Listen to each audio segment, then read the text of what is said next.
Alhamdulillah, wa salli wa sallim ala man ba'asa rahmatan lil alamin. Quand on va dans le Mukhtasar at-Tafsir, on se rend compte que le sens du verset est wa iza sa'alaka ayyuhan nabi ibadi an qurbi wa ijabati li du'aihim.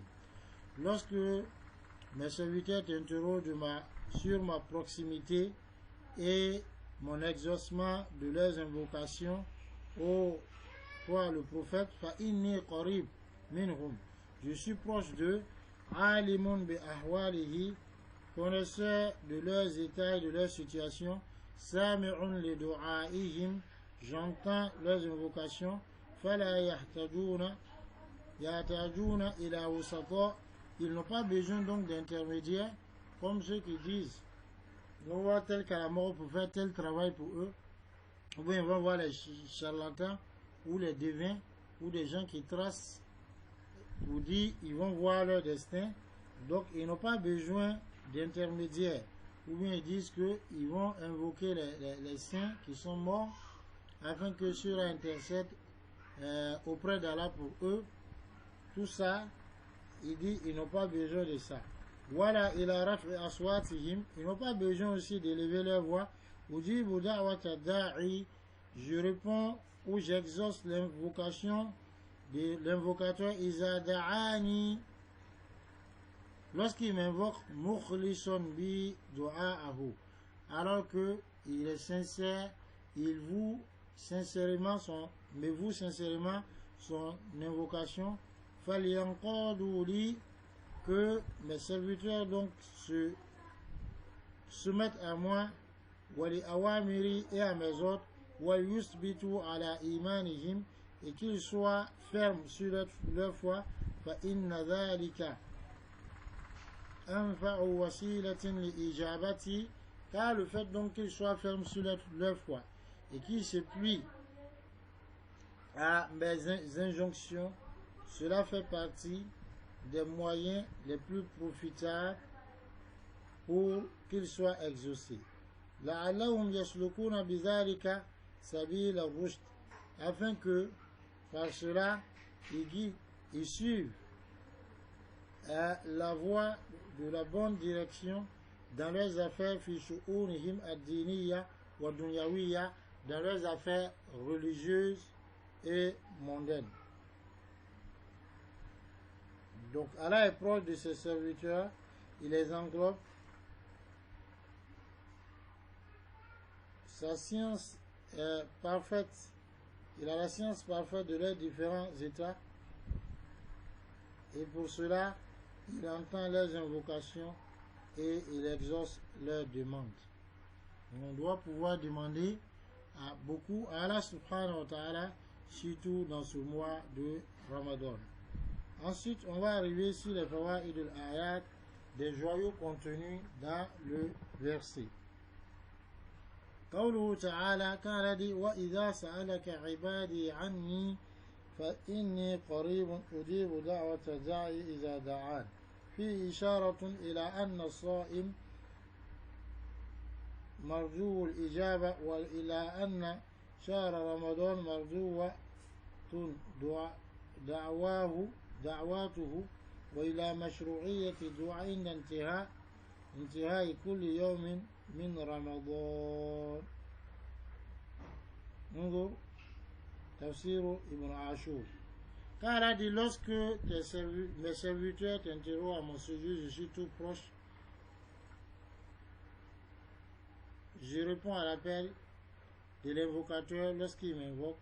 Il y a ici une indication de ce que le jeûne est un moment où on doit espérer l'exaucement, et que le mois de Ramadan est un moment où on doit espérer l'exaucement de ces invocations, et cela est une indication du caractère légiféré de l'invocation lorsque, à la fin de chaque jour de Ramadan.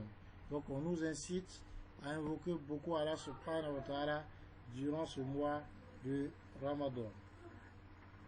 قول الله تعالى وإذا سألك عبادي عني فإني قريب أجيب دعوة الداعي إذا دعان، يدل على إرشادهم للمناجاة في الدعاء لا للنداء الذي هو رفع الصوت، فإنهم عن هذا سألوا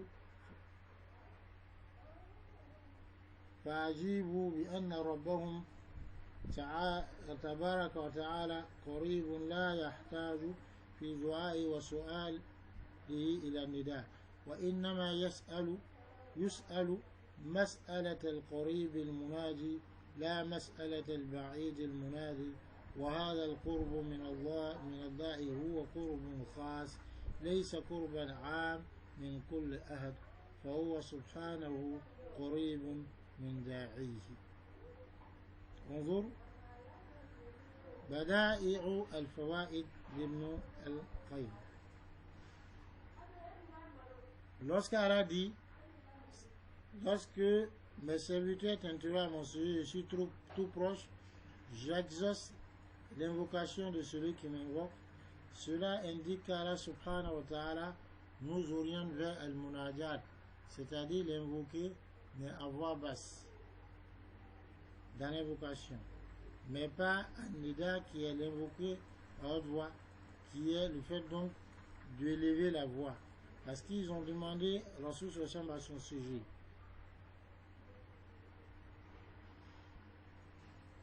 Et Rasul sallallahu vous leur a répondu bien rabbahum tabaraka wa ta'ala, que le Seigneur est proche, il n'a pas besoin lorsqu'on l'invoque et lorsqu'on lui demande qu'on élève la voix, mais on lui demande comme celui qui demande à celui qui est tout proche, à celui avec qui il est en train de converser à voix basse, pas yani comme la demande de celui qui est loin alors qu'on appelle de très loin. Et cette proximité d'Allah vis-à-vis de l'invocateur, c'est une proximité spécifique, ce n'est pas une proximité globale, comme Allah est proche de toute personne. Subhanahu, il est pureté à lui, proche de ceux qui l'invoquent. Il suffit de regarder dans Bada'i'u al-Fawaid d'Ibn al-Qayyim pour voir cela. Un autre joyau, تخلل الدعاء أحكام الصيام إشارة إلى الاجتهاد في الدعاء عند إكمال العدة بل وعند كل فطر. انظر تفسير ابن كثير وتفسير ابن عاشور. Le fait qu'Allah subhanahu wa ta'ala est mêlé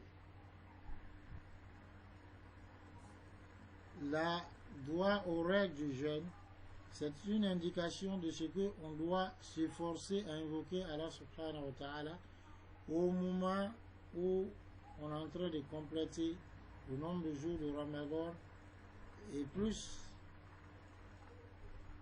c'est-à-dire au moment de chaque rupture.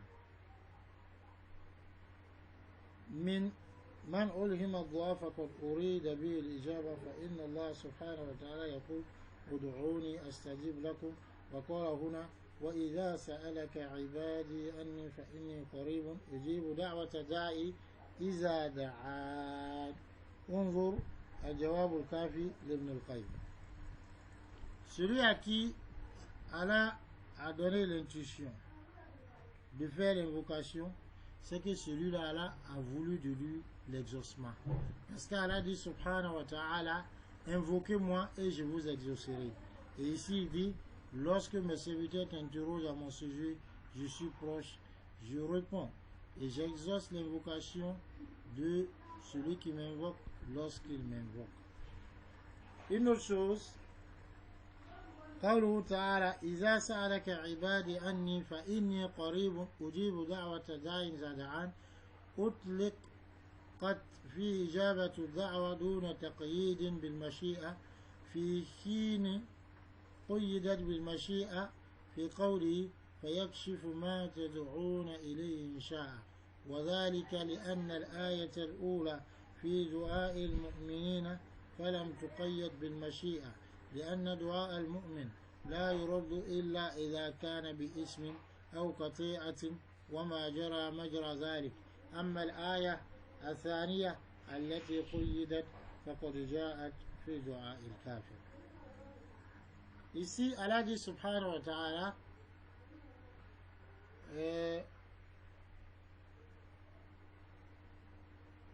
enfin, car nous accorde la bonne compréhension, cette vidéo est déjà assez trop longue. On va terminer dans un autre audio. Assalamu alaikum.